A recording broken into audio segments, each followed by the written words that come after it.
Olá, muito boa tarde. No Sem Censura de hoje, nós vamos falar de sexismo no esporte, mas vamos falar de história e de música cubana, vamos falar de cinema e vamos falar de teatro. E os nossos convidados são Fabiana Cosa, que é cantora e ela faz show. Ela é jornalista também, a Fabiana. Já fui, né? Coleguinha.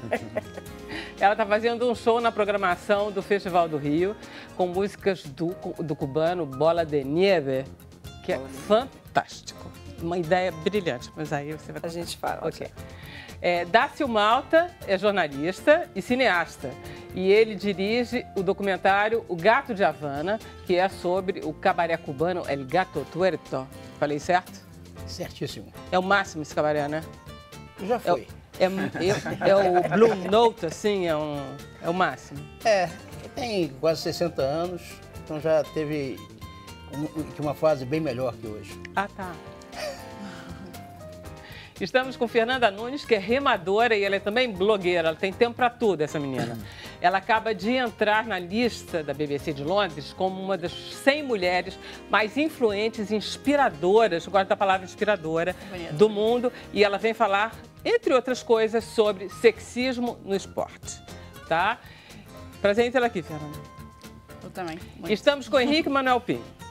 O Henrique, ele é ator, todo mundo conhece. E ele está em cartaz com a peça Fábrica de Chocolate, que é uma peça do Mário Prata, uma peça de 75. E 79. 79? Tá. E é muito interessante. E ele vai nos contar como é que está essa montagem aqui no Rio. Estamos com essa beleza, essa magnificência toda, que depois que eu fiz a catáloga, então eu tô vendo como ele é bonito, esse menino. Olha aí. Bruno Barros. Ei, Vera Barroso. Bem vestido pra caramba.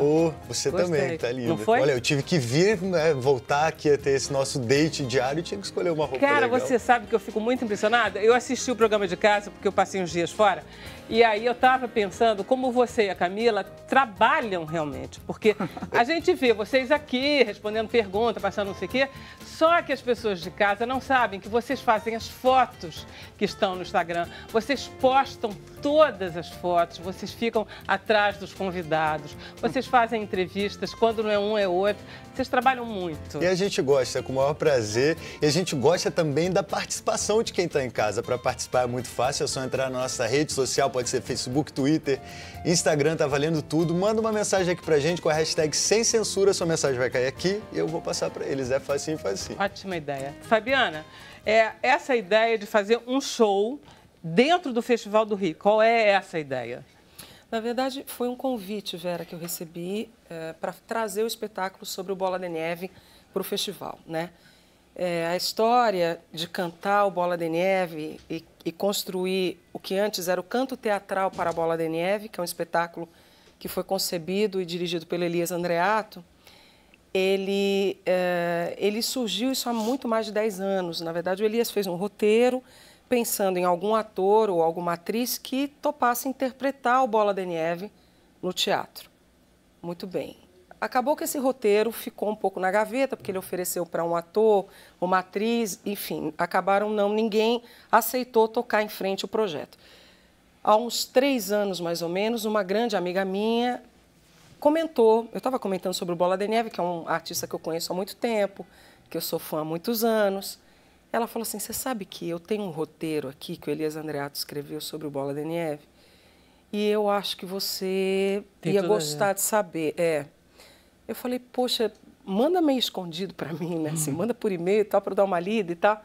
E quando eu li, assim, o espetáculo, ele combina, na verdade, os textos, né? Então, tem a literatura, que não é a literatura necessariamente das canções que o Bola de Neve interpretou, mas tem o Oscar Wilde, trechos das cartas de amor do Oscar Wilde, tem textos do Lorca. Então, quando eu li, eu fiquei muito emocionada. Eu falei, não, eu quero fazer. E aí escrevi, eu quero fazer esse papel. Tá. Num primeiro momento, de fato, ele pensava numa atriz interpretando os textos e fazendo as canções. Aí eu escrevi para o Elias, eu falei, olha, eu não sou uma atriz de formação e tudo mais, mas eu sempre trabalhei, né, com essa interface do teatro, da dança e tal. Eu me ofereço para fazer, se você pensar ainda em remontar. Ele falou, Fabiana, vamos fazer. E aí, Vera, a gente convidou o Pepe Cisneros, que é um pianista espetacular, que nasceu em Guantánamo, mas vive no Brasil há 20 anos. Nós nos conhecemos há 20 anos. Quando eu era uma estudante de música, o Pepe tinha acabado de chegar no Brasil, ele acompanhava os alunos da Universidade Livre de Música. Caramba. E eu era uma das estudantes, né? Cantora, aspirante a cantora, aquela coisa, né? Tinha recém-entrado e tal. E aí o que aconteceu foi que o Pepe topou. E o curioso é que o Pepe nunca tocou Bola de Neve fora, Cuba. nem em Cuba e nem aqui. E aí o Pepe topou, a gente começou a ensaiar o ano passado. O espetáculo mudou um pouco do original, sobretudo porque ele tinha os textos em português e as canções em espanhol. Num dos trabalhos de mesa com Elias Andreato, o Elias pediu que eu fizesse uma improvisação em espanhol para ele tentar entender onde é que estava a minha dramaticidade com o roteiro. E aí, quando ele me viu fazer, ele falou, não, vamos fazer tudo em espanhol. Jura? Y ahí Entonces hablas todo el tiempo en español. Sí, hablo todo el ¿Cubano? tiempo en español, sí. ¿Cubano? Un español cubano, un poco chileno, un poco de Bonito todo. esse sotaque cubano, né? Cubano. Cubano.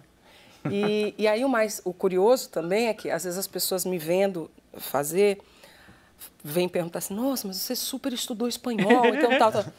Muito bom, né? E eu falo isso não é de desdém, não é nada disso não, mas na verdade eu estudei muito pouco de espanhol, a língua oficial, mas eu sempre tive um ouvido que se apaixona muito facilmente pela língua espanhola.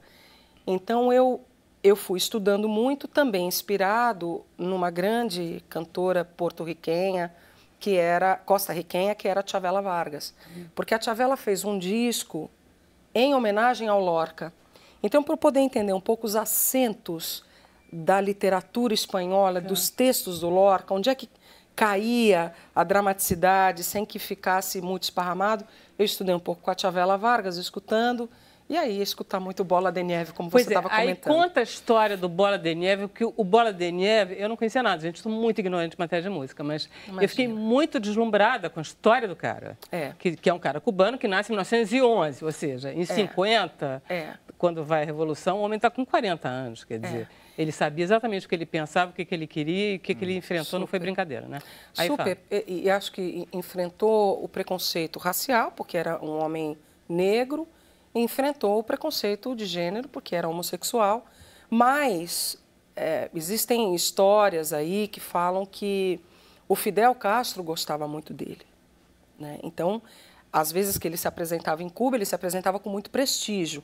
Mas isso foi depois de um tempo que ele fez muito sucesso fora de Cuba, sobretudo no México. Ele chegou a rodar a Espanha, a França, outros países da América Latina, mas quando ele volta para Cuba, quer dizer, para se apresentar com turnê, com datas e tudo mais, ele já era um nome de muito respeito fora. E tem até uma história que diziam assim, para a gente ter a ideia do tanto de preconceito que ele sofria, as pessoas quando iam assistir o Bola de Neve falavam assim, ele tem que ser muito bom mesmo, porque eu quero saber quem é esse preto que cobra $100 a cadeira. Realmente ele tem que ser um grande músico, um grande cantor para a gente poder... E as pessoas iam um pouco também levadas por essa curiosidade, por essa desconfiança, né, esse preconceito de falar, bom, vamos ver quem é, eu pago, mas eu quero... E aí as pessoas ficavam estarrecidas. O que a Edith Piaf disse dele?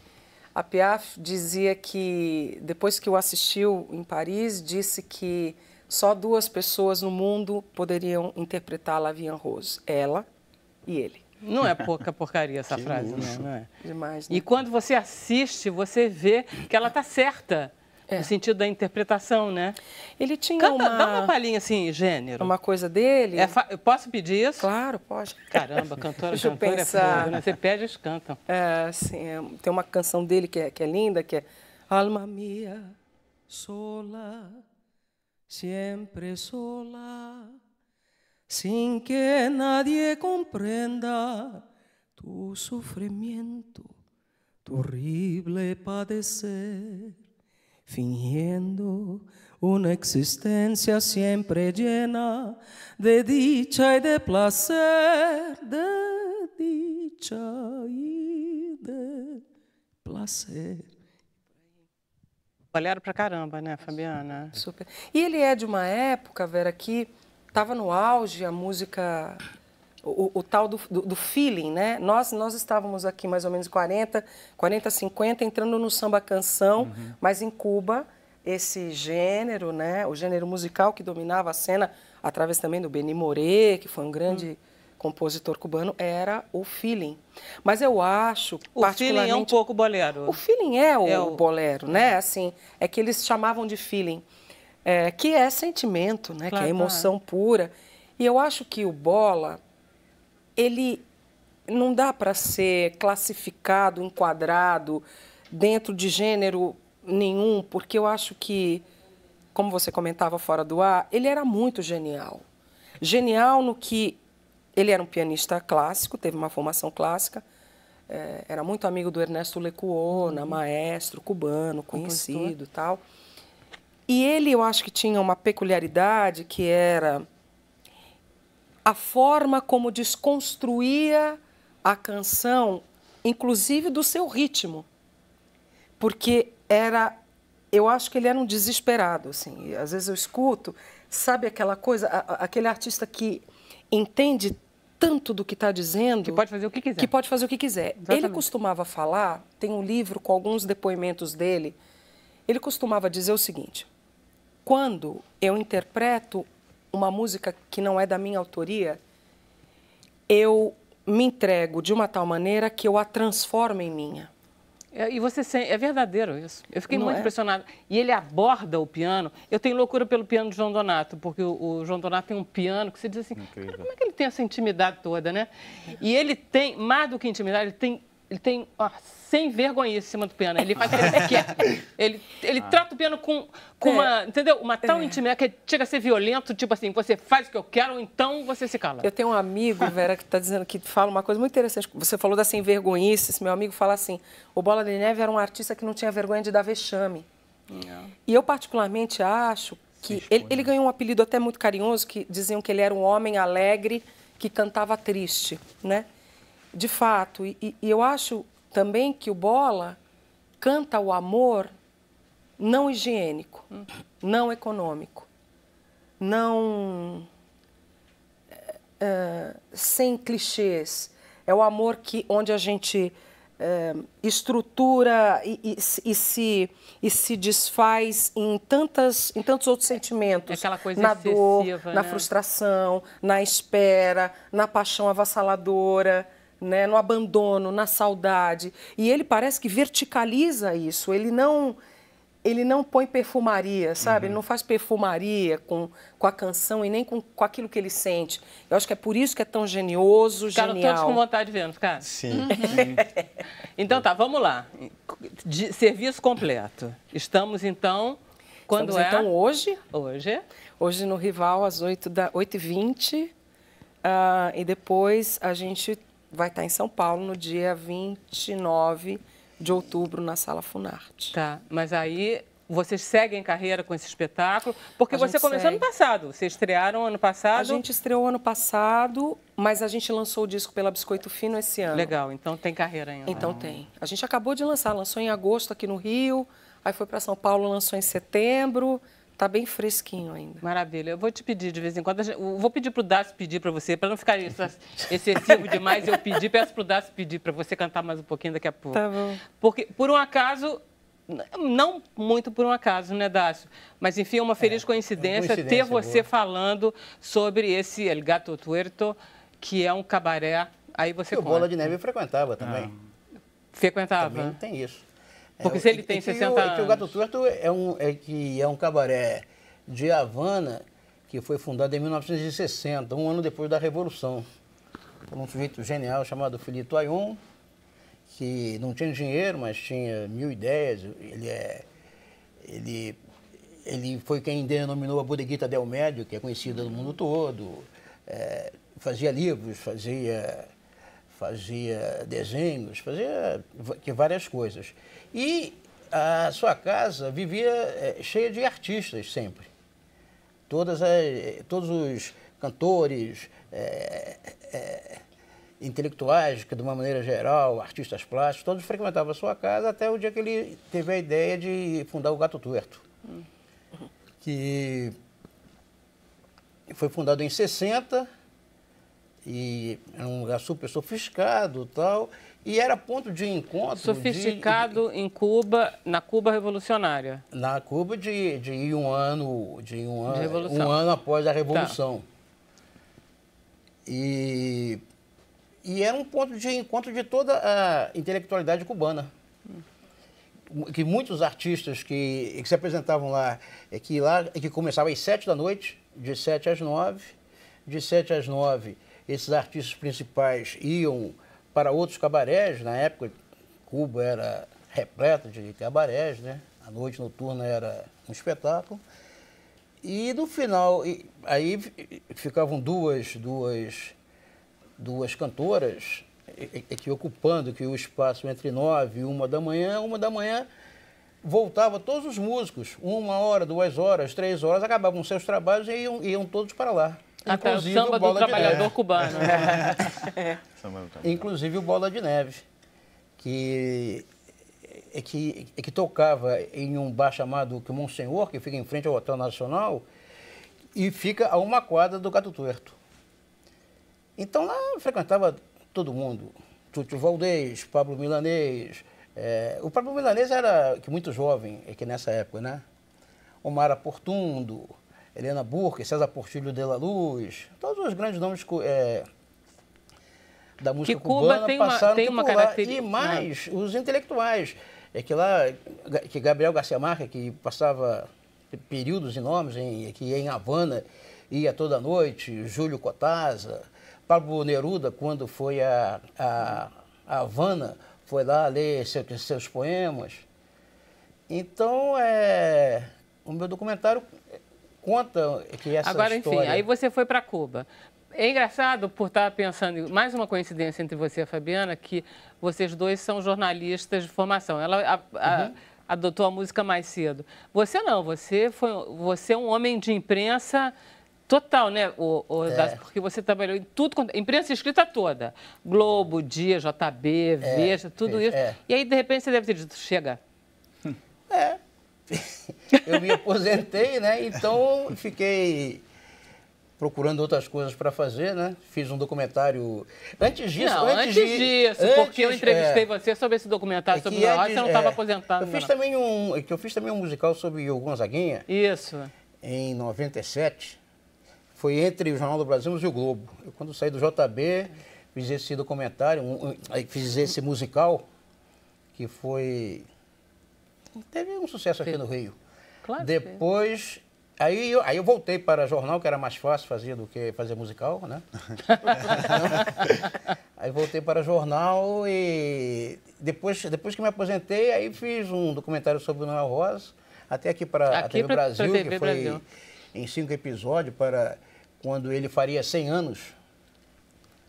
E depois transformei ele em filme, passei nos festivais aqui no Brasil mesmo, ganhei uns prêmios e tal. E aí agora resolvi fazer o Gato de Havana. Você é um frequentador de Cuba? Eu sou, já fui mais de 40 vezes, fui 42 vezes. 42 vezes? Eu não entendo esse pessoal que vai a Cuba, eu tenho uma inveja azul, porque eu tinha paixão para ir para Cuba, eu nunca fui, cara. Eu fui uma vez. Tá vendo? Fui uma Fabiana, vez quantas também. vezes? Uma vez só? Uma vez, 2010. 40 vezes, Dácio, 42. Que máximo.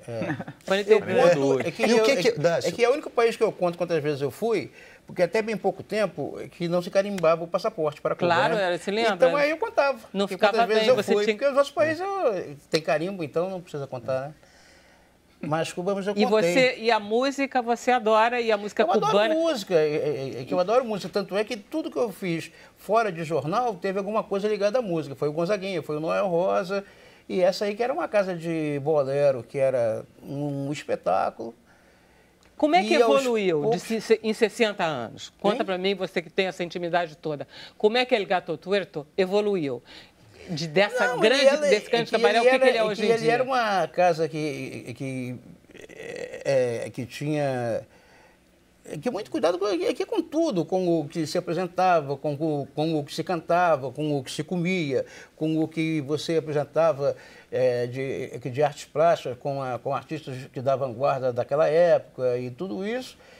E aos poucos isso foi se perdendo.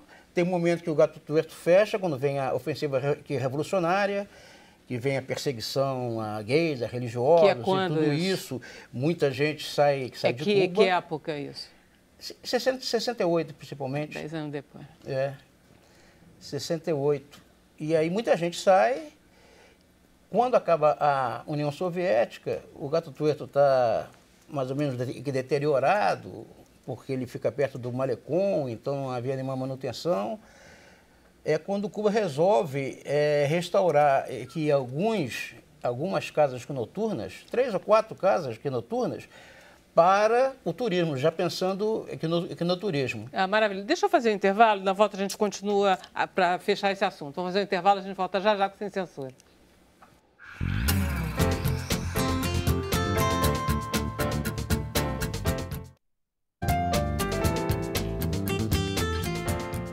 Estamos de volta com o Sem Censura, a gente vai para Brasília, mas deixa eu perguntar, Bruno, tem alguma pergunta? Tem comentários aqui. O Fábio Baeta, que participa sempre do Sem Censura, ele diz... calma aí, perdi. Fabiana possui uma das vozes mais bonitas do Brasil, enfim, muitos elogios, gente falando aqui de Cuba, nostalgia, todo mundo adorando esse papo da gente aqui sobre Cuba, muitos comentários aqui na maravilha. internet. Então, já a gente volta a esse assunto. Vamos então a Brasília com a Karina Cardoso, que vai nos trazer as novidades da web. Não é isso, Karina? Boa tarde, prazer em vê-la. Oi, Vera, boa tarde para você, para todo mundo que está ao vivo aqui no Sem Censura. E vamos com as novidades, da internet. Olha só, Vera, uma estudante arrumou um jeito bastante inusitado de denunciar os casos de assédio sexual sofridos no dia a dia. A Noa Jansma, ela publicou durante um mês fotos de homens que a perturbaram enquanto ela andava aí pelas ruas de Amsterdã, na Holanda. Bom, as fotos estão numa conta no Instagram chamada Dear Cat Callers, algo como queridos assediadores. Bom, segundo ela, cantada não é elogio e o objetivo é criar consciência sobre a objetificação da mulher na vida cotidiana. E disse mais, disse que essa iniciativa é como um espelho, que se esses homens estão invadindo a privacidade dela, então ela decidiu invadir a privacidade deles também. Vamos falar de um outro assunto que deu também o que falar e rendeu muitas risadas na internet. O músico Kiko, ele que é integrante do KLB, ficou aí revoltadíssimo com o anúncio de uma famosa marca de sabão em pó que falava sobre clichês de gênero. E ele fez um post aí protestando no Instagram. Só para esclarecer, o anúncio da marca de sabão provoca pais e mães a fazerem um recall de todas as brincadeiras que reforcem clichês sobre gênero, defendendo assim a liberdade das crianças brincarem com o que elas quiserem. Acontece que o músico não gostou ou não entendeu, a gente não sabe ao certo, e a internet não perdoou. Tiveram críticas, muitas críticas ao Kiko, que chamou os criadores da campanha aí de anticristos, de responsáveis por provocar uma guerra iminente, de forçar uma realidade que não existe, aspas dele. Enfim, o polêmico post acabou sendo deletado, mas pelo jeito a repercussão vai render ainda um bocado. Eu fico por aqui, volto essa semana aí com mais dicas da internet e volto para vocês. Beijo, gente! Maravilha, Karina. Gostei desse tema. Só que eu não vi esse negócio do Kiko, fiquei curiosa. Vou ter que procurar, né? Agora serve também de lição pra gente, pra ele certamente serviu, que a gente tem que tomar cuidado com o que a gente fala na internet, né? Porque a gente tá atrás do computador, que a gente tem que postar qualquer coisa, tem que olhar, às vezes pode ferir uma pessoa. Mas vocês viram, o Henrique estava rindo. Você viu o negócio? Não, você não viu? Não vi, não. Complicado. Você viu, não? Eu vi. Ele fez besteira mesmo? Quer dizer, ele diz besteira? Fez. Na verdade é porque hoje em dia, os discursos estão tão polarizados aí na web, todo mundo fala o que quer, o que pensa, e às vezes eu acho que ele se arrependeu depois do que disse e acabou apagando o post. Mas eu acho que é isso, tem que valer, você tem que cuidar antes de postar, ainda mais ele sendo uma pessoa pública, que tem milhões não sei, mas centenas de seguidores no Instagram, no Facebook, no Twitter, o que ele fala vira uma verdade. E tem que tomar cuidado, porque às vezes pode magoar pessoas. Você não pode ficar falando à toa, né? Eu, então, que falo demais, às vezes me arrependo.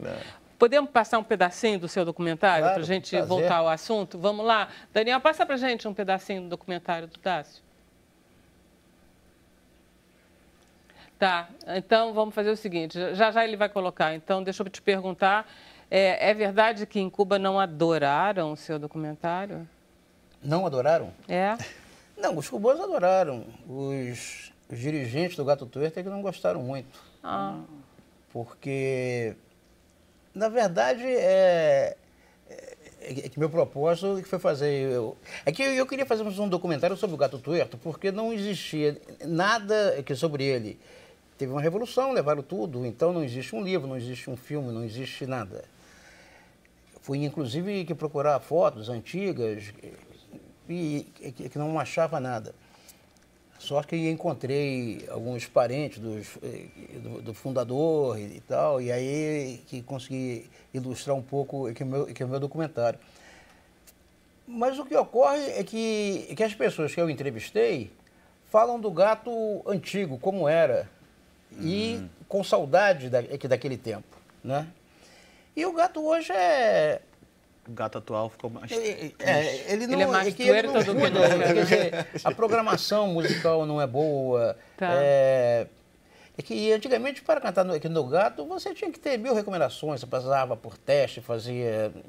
E agora que ele hoje em virou um dia produto que tem um de conjunto turismo, lá, né? por exemplo, que só para dar aqui esse exemplo, que canta lá 3 vezes na semana, ou 4 vezes agora, que aí você pergunta a ele, mas como é que você chegou aqui? A gente estava tocando na praça aqui em frente e o guardador de carro ouviu a gente cantar e disse, vocês têm que se apresentar no Gato Tuerto. E esse conjunto hoje é um conjunto de salsa. E o Gato Tuerto foi criado para ser uma casa de bolero, de feeling, De jazz, eles de gostam de música, jazz, né? de música de qualidade. E é isso, hoje, se você quiser ouvir salsa, tem casas maravilhosas Claro, em Cuba, onde você pode ouvir salsa. Que lá tem ópera agora, aos sábados, que tem 1 hora aqui de ópera. Não é lugar para ter ópera. Ópera em Cuba é muito bom, mas você vai ao Teatro Nacional ouvir Claro, ópera, se você quiser, né? A gente pode ver um Caracterizou, né? pedacinho, já está pronto o vídeo para a gente passar. Passa aí, Daniel, para a gente dar uma olhada.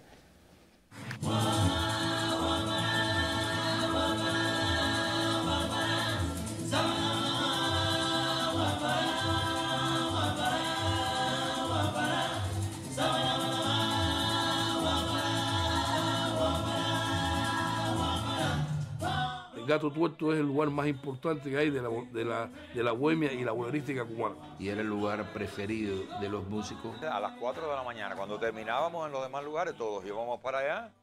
Foi um dos melhores momentos da minha passagem por Cuba.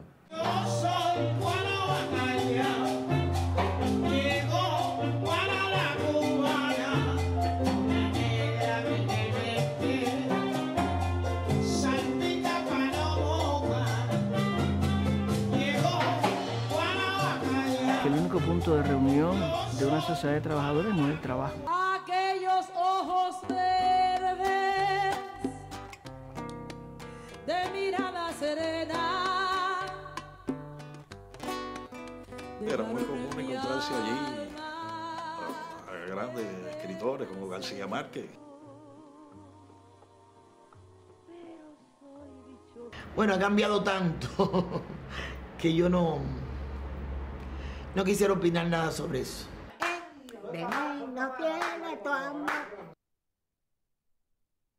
Não quisiera opinar sobre isso. Sim. Não quer dar opinião nenhuma, né? Então é por isso, né? Não gostaram dessa visão, que na verdade você fez foi tentar mostrar o valor do que era o cabaré e da importância que ele teve. Sabe aquela coisa, que vamos salvarmos as baleias? Eu quero salvar o Gato Tuerto, essa é a minha intenção. E eu não dou opinião nenhuma, eu entrevisto as pessoas e as pessoas falam, né? Teu documentário deve ser muito bom. Quando não agrada essas pessoas, é porque o documentário é bom. Você vai exibir quando no Festival do Rio? Olha, que tem hoje, às 7h20, no teatro, no Cinema São Luís, Kinoflex São Luís, no Largo do Machado. Que horas? Às 7h20 da noite. Gente, vai ter que correr de um lado para o outro. Amanhã tem na Reserva Cultural Niterói, às 9h30. No sábado tem na Estação Ipanema, às 9h30 da noite. e no domingo, às 1h30 da tarde, no Roxy de Copacabana. Pô, legal. Tá bom, tá bem exibido. Esse festival tá bacana, não tá não, Dácio? Tá muito bacana. Entendeu? Pelo que eu tenho visto, ele está tendo uma importância e sendo exibido. Você tem visto alguma coisa? Tem conseguido ou não? Eu tenho visto que alguma coisa. Eu tive um problema familiar no fim de semana que não foi possível. Mas eu fui na estreia, fui ontem, assisti 2 filmes ontem. Então tenho assistido alguma coisa. Mais os filmes brasileiros. Tá. Mas tem muita coisa boa, né? São 250 filmes de mais de 60 países, né? É muito bom. Então, é um banho de cinema. Maravilha. Agora, deixa eu voltar àquele assunto da internet que a Karina falou, para falar com a Fernanda. Eu achei que tinha tudo a ver com você. Eu até achei que, eu digo, se ela sabe que a Fernanda está aqui, ela vai perguntar direto, assim, tipo... Ô, Fernanda, você é blogueira, né? Sim. E você trata um pouco de sexismo no esporte através do teu blog, não fala, não? O meu blog, enfim, eu gosto de escrever desde nova. E o meu blog, eu acho que ele começou realmente a bombar, né? Que é como falam, quando eu engravidei. E eu era atleta na época, então eu acho que já algumas questões ali, né? Eu acho que só de você ser atleta... mulher num esporte predominantemente masculino, que é o remo, né? E aí eu estava grávida, então aí já começam várias viagens em torno disso, né? Tipo, a mulher tá grávida, ela não volta para a vida, né? Acabou a vida dela, vai ser mãe. E eu ainda era uma grávida solo, então eu não estava namorando nem nada, então aí também já envolviam mais questões. Então, o blog, ele abordava já essa questão, acho que nem só de sexismo no esporte, mas uma questão de gênero, mas de uma forma bem humorada e bem escrachada, assim, né? Então, eu falava muito da realidade, a realidade da gravidez, a realidade das coisas que as pessoas falavam, né? Até uma amiga minha falava assim, o mundo não está preparado para você, porque você fala umas verdades que ninguém aguenta. Então, a curiosidade do blog começou nesse sentido e óbvio que, assim... Ao mesmo tempo que eu contava um pouco do dia a dia ali de uma forma muito sincera e muito próxima, eu levantava as questões de gênero e como eu estava inserida no esporte, muita coisa começou a pipocar ali, né, na minha gravidez, depois também quando eu tive o filho, até para eu poder voltar a remar. Então, eu lido com essas questões diariamente, né? Então... Eu não sei, eu estava lendo a respeito de você e eu estava dizendo assim, ela é hiperativa, não no sentido ruim, mas no sentido bom, no sentido que você faz muita coisa, não? Que você deve ter nasceu assim, né? Você nasceu pipocando. Olha, não é? Mais ou menos. Minha mãe falava até que eu era bem pacata, que ela ia no berço para ver se eu estava viva, porque eu não chorava. Não precisava chorar, tá vendo? Ele estava bem. Mas eu sou uma curiosa, né? Assim, eu gosto de entender as coisas. Eu gosto de aprender. Então, eu acho que desde nova, assim, até quando eu fui para a faculdade, eu não parava de fazer curso e pulava de curso. Então, eu estou sempre querendo aprender. Eu acho que é mais isso do que ser hiperativa. Não, é porque me dá a sensação que você... Porque esporte é uma coisa que é muito exigente. Sim. E você é medalha de bronze das Olimpíadas. Não. Eu participei das Olimpíadas. E eu ganhei o campeonato pré-olímpico. Tá. Mas eu participei, né? Participou, né? Quer dizer, atleta olímpico é atleta olímpico. Sim, não tem nenhum aqui. Não tem nenhum aqui. Já é uma exigência muito grande, né? Não, o esporte você tem que ter... muita energia ali para queimar, né? Para o dia a dia, você precisa estar vivo, né? Porque a gente treina de segunda a domingo, 2 a 3 vezes por dia, então... E isso você com filho pequeno? Com filho pequeno. E você é fisioterapeuta? Também. E você tem o blog? Também. Pois Eu sou astróloga. Você é astróloga também? Olha, eu brinco com as minhas amigas o seguinte, se você me botar no sinal, eu vou jogar bolinha. Assim, eu vou dar um jeito, entendeu? Você tem que me falar qual é a missão. A missão é essa, eu vou dar um jeito, vou até ela, entendeu? Não, e eu fiquei impressionada porque tem um pedaço que você conta o seguinte, que como você não pôde participar, eu não sei de que Jogos Olímpicos, de que campeonato, você foi participar da parte internacional, na parte mais administrativa ou de relações? Ou de... Isso foi em 2007. Em 2007, eu vinha me arrastando com um problema na coluna e tal, então eu estava treinando mais ou menos. A gente teve o PAN de 2007 aqui no Rio. E aí eu consegui um emprego no Comitê Olímpico na parte de relações internacionais. Então eu fiquei morando na Vila Pan-Americana 1 mês, 2 meses, né, durante todas as operações do PAN e do Parapan. Então eu vivenciei aquilo, né? E foi, na época foi super legal e ao mesmo tempo foi super dolorido, né? Porque eu olhava os atletas e falava assim, eu queria estar lá do outro lado. Ai, que vontade. Mas, ao mesmo tempo, eu conheci pessoas incríveis, até que continuam trabalhando aí com organização de esporte, mas foi bem legal. Pois é, ela consegue fazer esse jogo, e depois você volta para o esporte, depois você tem filho e você faz o... Eu engravidei um pouco antes da seletiva nacional para as Olimpíadas de 2012. Então, eu descobri que eu estava grávida 15 dias antes. Foi assim, foi um evento, né? Porque, ao mesmo tempo, era uma coisa que eu queria muito... Mas eu falei assim, não, eu vou ser mãe, né? Não passava de jeito nenhum na minha cabeça não ter. E aí, meu filho nasceu na cerimônia de encerramento das Olimpíadas de 2012. Eu achei aquilo emblemático, assim, para mim. Eu falei assim, não, vamos junto. Agora eu tenho meu mascote, né? A jornada continua. A gente só passou para 4 anos, né, para frente, assim. Eu adoro o remo. Eu acho um dos esportes mais bonitos que eu conheço. E eu acho que ele tem um trabalho de corpo muito bonito. Eu acho que é uma coisa muito equilibrada, muito inteira. Acho que junto com natação, é das coisas que mais trabalha o corpo bonito. Você vê que você tem um corpo todo bem feito. Obrigada. Devia ser assim antes, mas o remo, ele ajuda, né? Ele alonga, ele tem uma coisa bonita. Isso tudo é... Desde quando você faz remo e aonde você faz remo? Eu remo desde os 12 anos de idade. Acho que foi o primeiro esporte que eu realmente me apaixonei, porque antes eu era mais moleca de rua, assim, de brincar na rua. E atualmente eu sou atleta do Flamengo. Então eu treino ali na Lagoa Rodrigo de Freitas. Nem todo mundo é perfeito. Tem gente que é Flamengo. Há controvérsia. Tem gente que gosta. Tem gente que gosta. Tem gente que gosta. Mas vamos dizer, eu remo, na verdade, na Lagoa Rodrigo de Freitas. Sempre foi meu lugar preferido, minha paixão. Você fica dando voltas a pé ou então remando? Estou sempre em volta. Então paixão que está estampada até na pele. Pois exatamente. Foi a minha primeira pergunta. Mostra aí. Mostra aí. Mesmo? Mostra aí. Só cuidado. Qual é a câmera, Isa? Mostra a Isa. Você consegue? Que a Isa está lá, já mostrou. O quê em cima? Da Lagoa Rodrigo de Freitas. Isso. Está escrito. O Botafogo também treina lá.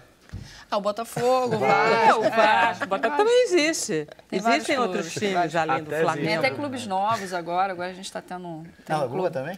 Na Lagoa também. Acabou de ser fundado um clube Não, mas novo. eu prefiro que ela tenha posto a Lagoa Rodrigo de Freitas na panturrilha do que o Clube de Regatas Flamengo. Claro. Prefiro, gosto mais. Mais democrático. Agora vamos ao seu prêmio, que eu acho lindo essa história de ser das 100 mulheres mais inspiradoras. Olha...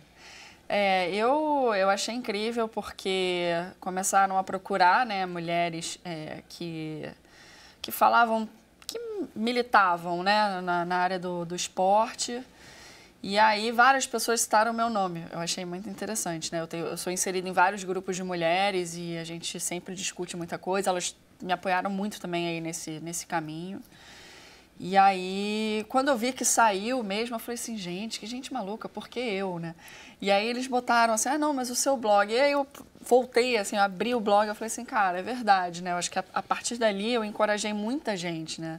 O blog, ele teve um alcance que nem eu imaginava, porque quando eu comecei a escrever e falar, assim, eu não tinha esse intuito, eu só queria ir lá e desabafar, né? E aí eu acho que junto com a questão da Olimpíada ficou uma coisa muito forte, né? De eu poder, de eu mostrar que é possível, né? Ou que a gente continua viva e que as mulheres estão aí batalhando por um espaço em diversos setores, né? Então o prêmio veio assim, eu fiquei mais inspirada ainda, né? Eu fiquei muito feliz. Foi muito lindo, eu gostei bem. Tem umas, a gente tinha falado até da mãe da Cora, sim, que nada Dona por 93 Nora. anos. Caramba, tem umas pessoas incríveis. Eu espero que você continue remando até os 93, no mínimo. Eu pretendo. Que minhas cinzas fiquem ali na lagoa.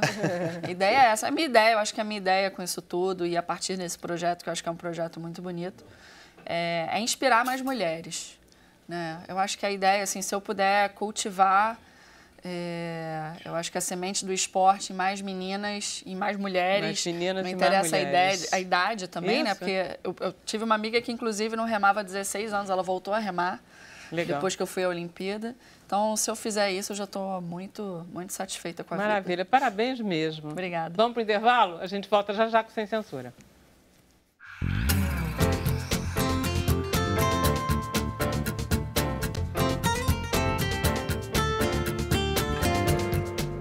Estamos de volta com Sem Censura. Deixa eu passar a palavra para o Bruno Barros. Bruno. Olha aí, vamos para o Juan Campos. Ele disse que foi muito interessante ouvir a história de vida do cubano Bola de Neve, que ele não conhecia, que ele vai buscar mais informações. A Joana Mota, ela tem uma pergunta para o Dácio. Ela quer saber, para ele, o que mudou nessas 42 viagens que ele fez a Cuba. Toda vez que você vai a Cuba tem uma novidade, né? Tem algum prédio que foi restaurado, algum avanço em favor da comunidade, tem internet, tem essas coisas. Mas no fundo, não mudou grande coisa não, né? Continua. Você vai a Cuba desde quando? Olha, eu fui a primeira vez em 87. E aí fiquei uns 10 anos sem ir. Aí depois que eu me aposentei, que eu comecei a ir mais, aí ia 3, 4 vezes por ano e tal. Agora, para fazer o filme, eu fui 6 vezes, né, que ia em um mesmo ano. Mas é isso, não tem. Quer dizer, é que o que mudou em Cuba, que Cuba agora está na moda, né? Está na moda. Em um ano recebeu o Papa 2 vezes. Né? Nenhum país do mundo recebeu o Papa 2 vezes. Né? Recebeu o Obama. O Papa 2 vezes recebeu o Obama, recebeu o desfile da Chanel, recebeu os Rolling Stones, recebeu... Aliás, eu estava lá em todos esses acontecimentos, porque estava fazendo filme. Eu vou sair daqui, eu vou querer ir para Cuba amanhã, porque estou super curiosa agora. Olha aí, a Lorena Torres, ela tem uma dúvida, ela pergunta para a Fernanda, que ela fala que sempre indicaram ela a fazer remo. E ela tem dúvidas e tudo mais, ela discorre aqui falando um pouco, mas ela quer saber quais são os benefícios do esporte para a mulher. Olha, eu acho que, bom, para qualquer pessoa, o esporte em si, ele libera endorfina, serotonina, então ele traz um relaxamento, ele traz uma sensação de felicidade. Eu acho que, eu não sou a favor dessa cultura do corpo, mas eu acho que, de qualquer forma, quando a gente trabalha o nosso corpo, isso gera um aumento da autoestima, aumento da nossa autoconfiança. Eu acho que você está em contato com a natureza, eu acho que isso a gente sabe que também faz muito bem, né? Eu me sinto super feliz em começar meu dia entrando na lagoa com aquele sol nascendo, planta, bicho em volta, né? Então... Tem uma máquina também de remo, né? Que é como um aparelho, né? Tem o remo ergômetro, que está super popular agora, porque o CrossFit está popular e o CrossFit usa remo ergômetro, né? E a gente usa também muito no nosso treinamento, assim, bastante. Mas eu ainda prefiro barco na água. Qual é o nome do teu blog que você não disse? O meu blog é o blog de uma mulher que corre com os lobos. Eu gosto muito desse título. É um livro, Fabiana?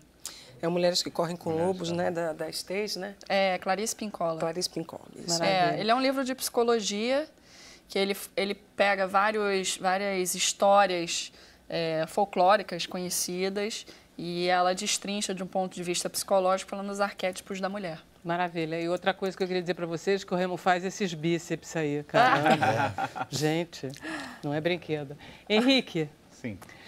Vamos falar dessa fábrica de chocolate. Que ideia foi essa de pegar um texto de 79 e fazer? E não é a tua primeira montagem? Não. Não, já não, nem um pouco a primeira. A gente teve a ideia a partir da criação da Comissão da Verdade, em 2012. Era o texto que a gente conhecia já da escola de teatro, o pessoal faz a montagem conhecer da escola de teatro. O que é, Unirio? Não, Cal. Cal. E a gente sempre teve vontade de montar, só que achou, às vezes, datado, às vezes, um motivo para montar nunca teve.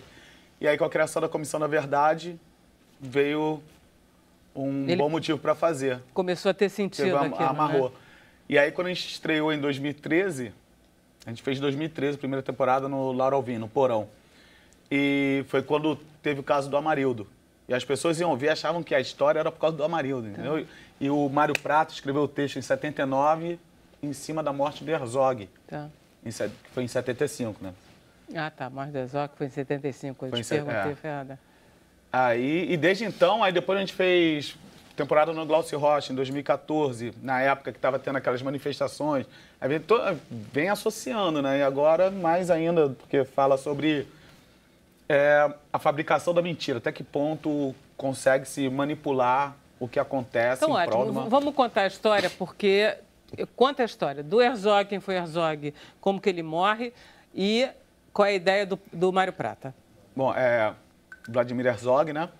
Jornalista, foi torturado e assassinado. As condições que ele foi assassinado são reproduzidas no laudo que é ditado na peça. Tá. Pela responsável por escamotear aquela situação lá. O Mário Prata escreveu a peça para Ruth Escobar, que faleceu quinta-feira. Exatamente. Né? E aí ele escreveu para ela, era portuguesa, a personagem é uma portuguesa saída lá da Revolução dos Escravos. Foi chutada para fora de Portugal, como aqui ainda estava a ditadura, ela encontrou um lugar... É uma torturadora portuguesa que vem especialmente feito para ela. Exatamente. Super... A mais graduada. Tá. E aí ela vai criar as condições para que aquele assassinato se torne um suicídio. Que é exatamente a farsa que aconteceu na morte do Herzog, fala até né? a altura da janela, 1,63 m. Como é que o cara vai se... Como é que o cara consegue se enforcar com uma se ele gravata... é mais alto que a janela. Sem nenhum tipo... Sentado. Ele se enforca sentado, né? Ele aparece... É assustador aquilo. E ele fez o texto em cima disso. E aí vocês fazem... São quantos atores em cena? São 6 atores. E a peça que tem... Não sei se tem outra, mas... Que eu conheço é a única que tem... Que é o ponto de vista do torturador, né? Porque normalmente as peças são feitas pelo torturado. A peça começa com a morte. Morreu o cara e aí o que é que vai se fazer para... Porque já era um momento da ditadura que não podia simplesmente pegar o corpo e jogar no mar ou tacar na floresta amazônica. Não.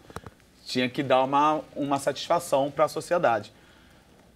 A Anistia Internacional agora, inclusive, reconheceu o caso do Herzog, conseguiu sair como assassinato e tal. E aí, como é que se vai conseguir construir uma verdade em cima daquele fato, né? Porque vai sair no jornal que o cara cometeu suicídio. Tinha que sair, entendeu? E aí a gente tem um trechinho. Deixa a gente mostrar. Vamos lá, Daniel, vamos mostrar um pedacinho. Há uns 5 ou 6 anos atrás, a gente tinha fila, igual do INPS.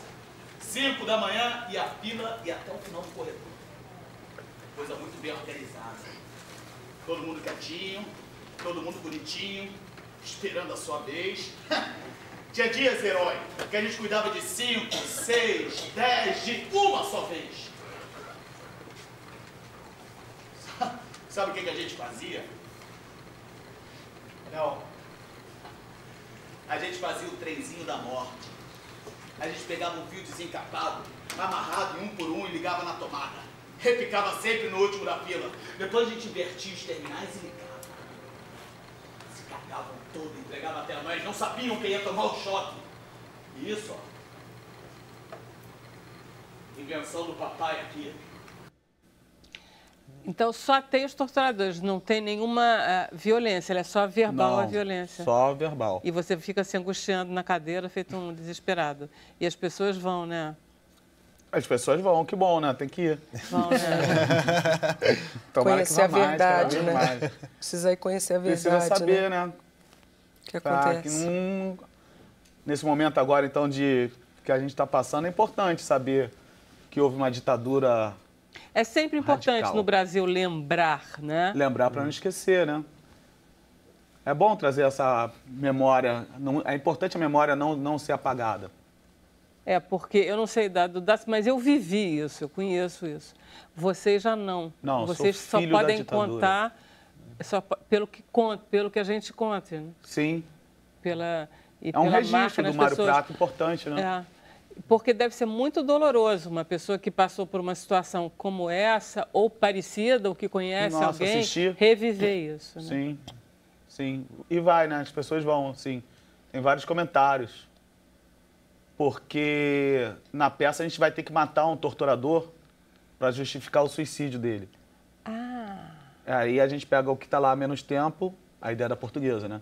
Pega a que tá lá o que está lá há menos tempo, fala mata ele, fala que o cara brigou com ele, matou ele e depois se suicidou, porque vai dar mais credibilidade à mentira. Então eles pegam e matam um torturador. E aí tinha gente que foi torturada, que foi ver, ficava louca, falava, pô, fiquei com pena de você, desse torturador que morreu, fiquei com pena, como é que pode? O cara era um torturador também, né? É uma loucura. Mas é ótimo, o texto é muito legal. Quem brinca com a morte, com a tortura, brinca de cá e pra lá, né? Claro. Você faz e você é feito. Não tem... Você perde o direito da bondade, né? Não existe, assim. E onde é que vocês estão? Vamos lá, o serviço. Bom, a gente está agora na Casa de Baco, que é um espaço novo, bem legal, ali na Rua da Lapa. Que legal. 243. Um pouquinho depois ali da ACM. Tá. Do lado esquerdo, já chegando no metrô da Glória. Antes da Rua Taylor. Depois da Rua Taylor. Pouquinho depois, quase, Rua Taylor, quase em frente à Rua Taylor. 243. Aí a gente está lá sexta, sábado e domingo, sempre 19h30, até dia 29 de outubro. São quantos atores são em cena? 6 atores. A gente vai completar agora 100 apresentações, é a 6ª temporada já que a gente faz. A peça é importante, teve críticas ótimas sempre. E acho importante estar fazendo também. Com certeza, com certeza. Eu estava vendo, não sei, não é teu blog, mas é o teu site, estava vendo lá, tem uma cena de você com uma... uma cena de você de policial. Que aí te pega e você tem todo... Aí, na comédia, é uma delícia ver uma pessoa fazendo coisas tão... Porque o ator tem isso, né? Ele vai da comédia para o drama... Você gosta de fazer os dois? Gosto de fazer os dois. Eu gosto de fazer quando é bom, né? O personagem que é bom, eu gosto. Se for comédia, drama, tragédia. O negócio é texto. Bom, Vocês foram colegas, não? Não, a gente estava conversando aqui, mas o diretor da peça foi professor dele. Foi meu professor e a gente estudou na mesma época e nos formamos na mesma época. A gente formou junto na faculdade ano passado, porque eu me formei no regular da Cal em 99. E aí, ano passado, eu regressei para fazer a faculdade, porque eu abri a faculdade. Tá. E aí ele se formou. Salve, Cal. Titio Hermes aí, Hermes Federico. Hermes Federico, muito amigo meu. Federico é o produtor da peça. Parabéns. Então tá, temos programas culturais muito bons essa semana. Obrigada, Henrique, foi um prazer. Deixa eu agradecer muito a presença da Fabiana, mas eu já vou pedir para você cantar de novo. Pode ser? Dácio, ótimo, sucesso. Obrigado. Fernandinha, foi um prazer enorme. Irei lá no seu blog, Henrique. Muito bom. Olha só, a gente vai ficar no Facebook. Quer mais? Vem com a gente. Senão amanhã a gente volta, 5 horas da tarde, certo, Bruno? Certo.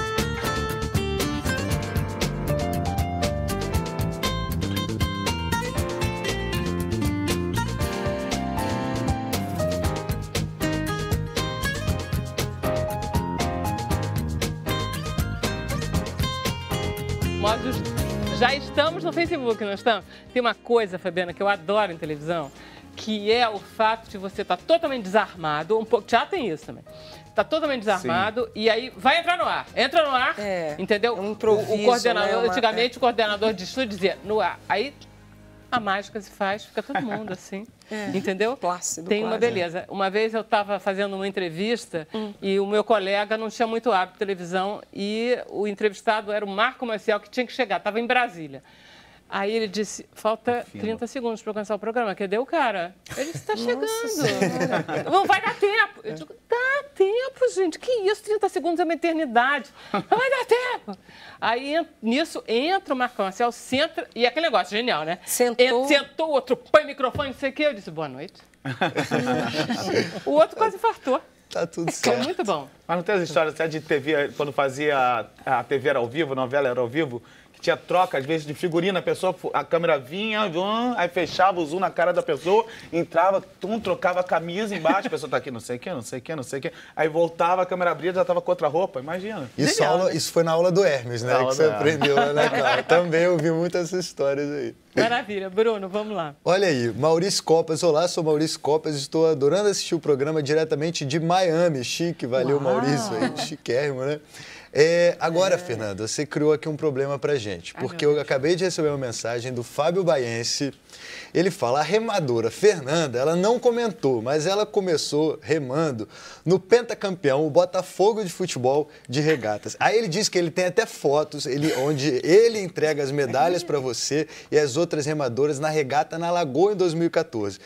Aí, aproximadamente, 2014 não, 2004.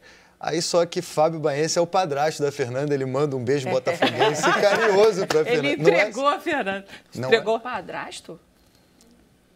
Não, não, é sim, ele disse que é seu padrasto. Ih, gente, não, então no não Remo? No Remo. No Remo. Não, desculpa, agora é Fernanda Siqueira. Conhece Fernanda Siqueira? Gente, ela não conhece nem Fernando Baense, nem a Fernanda Siqueira, amiga. E ela não tem padrasto. Então, o Fábio Baense é padrasto da Fernanda Siqueira. Ele continuou aqui, ele é botafoguense. E ele entregou a você a medalha. Fernanda Siqueira é outra remadora aí. Sim, não, eu comecei a remar no Botafogo. Até, na verdade, quando ela me perguntou onde você rema, na verdade, acho que ela queria saber o lugar, né? Que era Lagoa. Era. Mas o Botafogo foi o lugar que eu comecei e... Meu clube que eu carrego no coração também, aí, porque eu tive uma história lá. Assim, viu, Henrique? Viu? Eu acho que lá eu comecei com 12 anos lá, né? Então, comecei na época por conta da minha melhor amiga. Então, lá a gente tinha uma coisa muito de família, né? Então, ele tá certo. Até 2014 eu tava no Botafogo. E é linda aquela sede náutica do Botafogo ali? Ah, é linda, é linda. Dentro da Lagoa. Enfim, lá eu fiz meus amigos para a vida inteira, né? Então, assim, tem ainda muitas fotos minhas lá no Botafogo e ele tem toda a razão, mas... Viu? Para satisfação do Dácio Malta, que foi o primeiro a defender o Botafogo aqui. Não fala que da próxima vez eu vou botar meu currículo. Olha, que eu tava no Botafogo, fui pra... Olha aí, a Eliana Mota quer saber por que desse nome Fábrica de Chocolate. Fábrica Boa de Chocolate. Pergunta. Não tem nada a ver com o Willy Wonka. Isso, inclusive, é a pergunta do Alexandre que eu ia fazer depois. Eventualmente aparece boa pergunta, era importante. Não, então, ele escreveu em 79, é o ano do filme, né? Da fantástica Fábrica de Chocolate. Ele quis fazer essa pegadinha. Mas é porque o torturado que morreu na fábrica, ele era operário de uma fábrica de chocolate.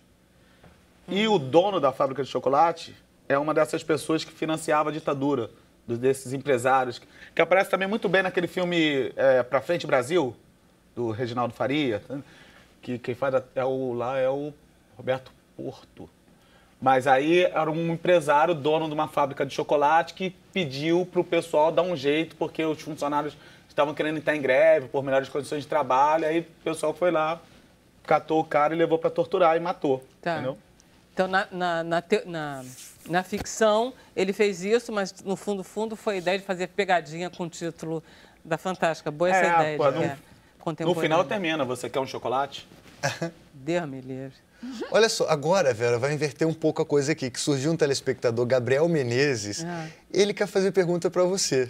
Algumas. Ele pergunta assim, Vera, quando nasceu essa paixão pelo jornalismo? Ele faz várias perguntas aqui, eu acho que ele é um estudante de jornalismo, ele quer saber de você, ele pergunta se já aconteceu do TP cair, como é que foi de receber esse controle, o convite do Sem Censura, como é que é apresentar um programa ao vivo, se você gosta, se você não gosta, o Gabriel Menezes. Olha só, o Gabriel, eu adoro você, mas, gente, o que eu falo de mim mesma nesse programa, eu tenho vergonha. Entendeu? Não, manda um e-mail para mim, põe lá, Sem Censura, eu respondo tudo, se for estudante de jornalismo, inclusive. Pelo amor de Deus, eu já conto demais, eu tenho vergonha. Eu vi a Kátia, eu digo assim, gente, eu queria ser igual a ela. A Kátia, ela faz as coisas, ela é simpática, doce, fala, dança, faz tudo. Ela não fala dela. Mas o TP cai às vezes, né? Ele pergunta, às vezes cai.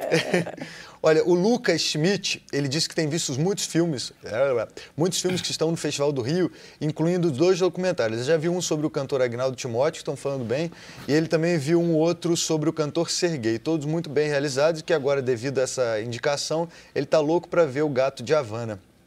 Tem como repetir aí para ele, rapidinho? Diz aí os deles. Hoje, aqui no Cinema São Luís, no Largo Machado, às 7h20. Amanhã, em Niterói, às 9h30 da noite, na Reserva Cultural Niterói. No sábado, na Estação Ipanema, às 9h30 da noite. E no domingo, às 1h30 da tarde, no Cinema Rocks, em Copacabana. Olha aí. Aí tem mais comentários aqui, um comentário do Roberto Cabral, ele diz que Fabiana é um luxo nesse Brasil, cantora maravilhosa, além de pessoa plugada na cultura musical desse país. Legal. O que você vai cantar um pouquinho, só pra gente ter mais um gostinho? Sabe o que eu queria te pedir, Vera, para falar uma coisa que dialoga muito com o Henrique, com a peça do Henrique, que é um último texto do Lorca que eu faço no espetáculo. Legal. O Federico Garcia Lorca, que foi né, um poeta, foi assassinado pela ditadura espanhola e que o corpo dele, ninguém sabe o paradeiro até hoje, né? Então, no final do espetáculo, eu digo assim: pierde su tiempo el que desea hacerme daño, porque eso lo olvido enseguida. Una sana risa para todos. Esta risa de hoy es mi risa de ayer, mi risa de la infancia y del campo, mi risa silvestre que yo defenderé siempre hasta que me muera.